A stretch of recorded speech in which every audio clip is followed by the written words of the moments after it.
여러분 안녕하십니까. 강신업 변호사입니다. 호르무즈 봉쇄에 정말 웃고 있는 사람은 따로 있습니다. 호르무즈 봉쇄 때문에 이란이 돈을 벌까요? 모지타바 하메네이가 웃고 있을까요? 이란 혁명 수비대가 웃고 있을까요?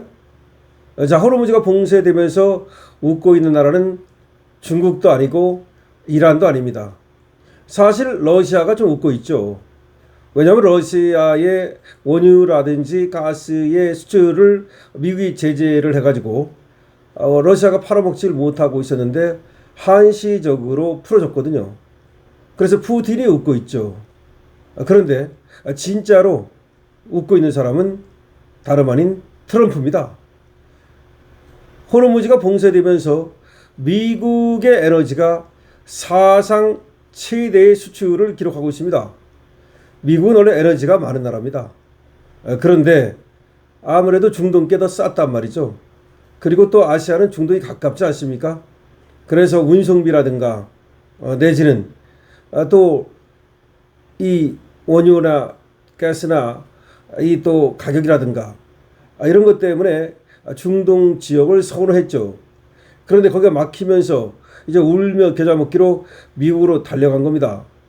미국에서 원유 사고, 가스 사고, 그러다 보니까 미국은 사상 최대로 대박을 맞고 있습니다. 역시 트럼프는 손해보는 장사는 안 합니다. 그걸 알아야 됩니다. 트럼프가 어떤 사람인지를 손해보는 장사 절대 안 합니다. 이재명이 지금 트럼프하고 거래를 지금 하려고 그러는데, 그러면서 자기가 트럼프의 거래 기술을 읽었다 어쩌고 옛날에 말이죠. 그 미국 가는 비행기 안에서 웃기는 소리죠. 저는 정말 읽었는지도 의심스럽습니다만은 과연 트럼프를 상대로 해서 거래를 하겠다? 가스로운 얘기라고 트럼프는 말하지 않을까요? 자, 대박나고 있는 트럼프 소식 여러분께 빠르게 전하겠습니다. 호르무즈 해협 봉쇄 여파로 미국이 원유와 액화 천연가스 LNG 수출에서 사상 최대치를 기록하면서 지금 대박이 났고 중동을 대체하는 공급원으로서 부상했습니다. 다만 이게 전시 특수에 가까운 흐름일 뿐 구조적인 전환으로 이어질지는 아직은 알지 못합니다. 그러니까 전쟁 끝날 때까지는 일시적으로 대박이 나는데 전쟁 끝나고 나서도 그럴지는 아직은 모르겠죠. 당연히.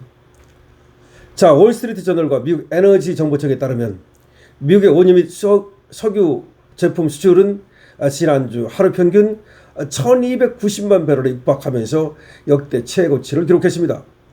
그러니까 원유 수출과 석유 제품 수출이 하루 평균 1290만 배럴 역대 최고치입니다. 해운 데이터 업체 케플러 집계서도 최근 미국산 LNG 수출은 사상 최고 수준으로 증가했습니다. 이란 등 중동에서 심화하고 있는 군사적 충돌로 인해서 호르무즈 해협이 봉쇄되면서 중동산 원유, LNG 공급이 차질을 빚고 있고 때문에 미국의 에너지 수출이 대거 늘었다는 겁니다. 특히 중동 의존도가 높은 아시아와 유럽 국가들이 대체 물량 확보를 위해서 미국산 에너지로 눈을 돌리고 있다는 소식입니다. 실제 아시아의 미국산 원유, LNG 수입은 3월, 4월 기준 전년 동기 대비 약 30%가 증가했습니다. 유럽 역시 카타르산 LNG 공급 감소분을 메우기 위해서 미국산 비중을 확대하고 있습니다. 일본은 전체 원유 수입의 약 95%를 중동에 의존하는 구조에서 벗어나서 미국과 560억 달러 규모의 에너지 계획을 체결했습니다. 한국 등 다른 나라도 말이죠. 중동 의존도가 기존 60%대 후반에서 50%대 중반까지 낮아지고 있습니다. 아시아 국가들이 말이죠. 일본은 중동 의존도가 다른 나라보다 훨씬 높아요. 지금까지 거의 95%를 중동에 의존했답니다. 우리 한국은 약 70% 정도 되는 것 같은데요. 근데 지금 좀 낮아지고 있다는 소식입니다. 미국 정부는 이 같은 현상을 두고 에너지 패권 강화 성과로 평가합니다. 도널드 트럼프 행정부는 지난 14일 기록적인 생산량이 세계 에너지 시장의 생명줄 역할을 하고 있다. 자기들이 기록적으로 생산을 해서 세계 에너지를 공급하고 있다. 중동산 원유 공급이 차단된 국가들에게 안정적이면서도 풍부한 에너지를 공급할 준비가 됐다. 미국 거 사가라. 미국 거 사가면 된다. 다만 이런 흐름이 장기적으로 이어질지는 불투명하다는 얘기가 나오고 있습니다. 우선 아시아 정유시설 상당수가 황 함량이 높은 중동산 원유 처리에 맞춰서 설계가 되어 있기 때문에 상대적으로 가벼운 미국산 원유를 대량으로 소화하려면 설비 개조가 필요하다는 겁니다. 그러니까 황 함유량이 높은 중동산 원유, 여기에 맞게 우리 시설이 특화되어 있다는 겁니다. 그런데 가벼운 미국산 원유를 대량으로 소화하려면 설비를 바꿔야 된다는 겁니다. 때문에 전쟁이 끝나면 또 다시 중동산 원유를 사올 가능성이 높은 거죠. 옥스퍼드 에너지 연구소는 정유시설 개편에 수년이 걸린다고 얘기를 합니다. 공급에서도 한계가 드러나고 있습니다. 텍사스와 루이지애나 등 주요 수출 거점의 처리 용량이 이미 한계 근접했고, 신규 인프라가 완공될 시점에는 중동산 에너지 가격이 안정되면서 미국산의 가격 경쟁력이 약화될 가능성이 크다는 분석도 나오고 있습니다. 그러니까 결과적으로 일시적인 것이지 이것이 계속적으로 미국의 에너지 대박을 터뜨리지는 못할 것이다, 뭐 이런 말이 나옵니다. 그러나 어쨌든 간에 트럼프는 전쟁에서 손해본 건 없다, 이렇게 나오는 거죠. 왜냐하면 전쟁 기간 동안에는 미국산 원유와 미국산 LNG를 잘 팔아먹었으니까, 그것도 비싼 값으로 말이죠. 그러니까 미국은 말이죠, 전쟁해가지고 손해본 게 하나도 없는 거죠. 정말 손해를 많이 본 나라는 우리나라 같은 나라죠. 우리가 지금 뭐 주사기가 부족하니, 그래서 매점 매석을 하지 말라느니, 또 이재명까지 매점 매석한다는 뭐 주사기 등의 얘기를 들었는지, 뭐 혼자만 잘 살면 뭐가 재밌냐라고 하면서 매점 매석하는 사람들에게, 또는 뭐 매점 매석이라고 보기보다도 부족하니까 자꾸 이렇게 미리 좀 땡겨 놓으려고 그러는 건데, 그걸 매점 매석이라고 할 수는 없어요. 매점 매석이란 대량으로 사다가 팔아먹는 거, 이건 매점 매석이겠죠. 그런 사람들도 있겠죠. 그러나 대개는 예를 들어서 병원에서 말이죠, 주사기가 없을까봐 미리 좀 땡겨 놓는 거, 그걸 매점 매석이라고 할 수는 없겠죠. 그럼 충분히 공급하면 문제가 해결되는 거 아닙니까?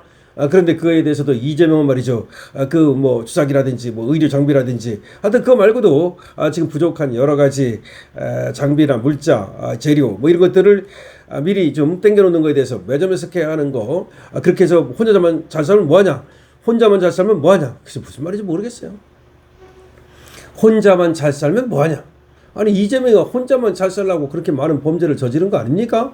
이재명이 언제부터 그렇게 사회 동포주의자가 돼가지고 다른 사람들과 더불어 잘 살겠다고 다른 사람들을 생각하는 사람이 됐습니까?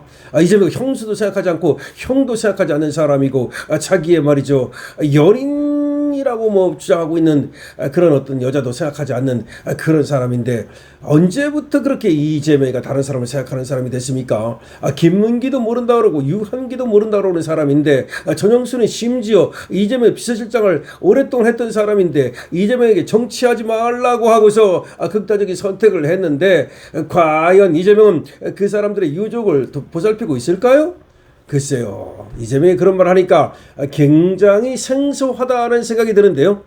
이재명이 말하는 건 전혀 일고에 우리가 숙고할 가치가 없겠죠.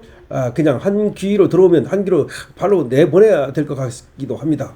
어쨌든 트럼프는 말이죠, 이란 전쟁에서 호르무즈 해협이 봉쇄됨으로써 오히려 대박이 터졌다는 얘기가 나오고 있습니다.